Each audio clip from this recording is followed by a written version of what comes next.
Naghiyawan ng mga manonood ng isang school pageant paglabas ng isang kandidata sa sportswear category.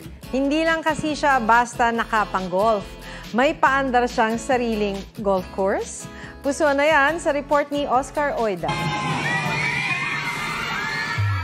Kakaibang arrive ni candidate number 3. Sakay ng e-bike, bit-bit ang mga assistant. Naglatag pa ng mini, as in mini golf course. Literal na paandar sa sportswear category.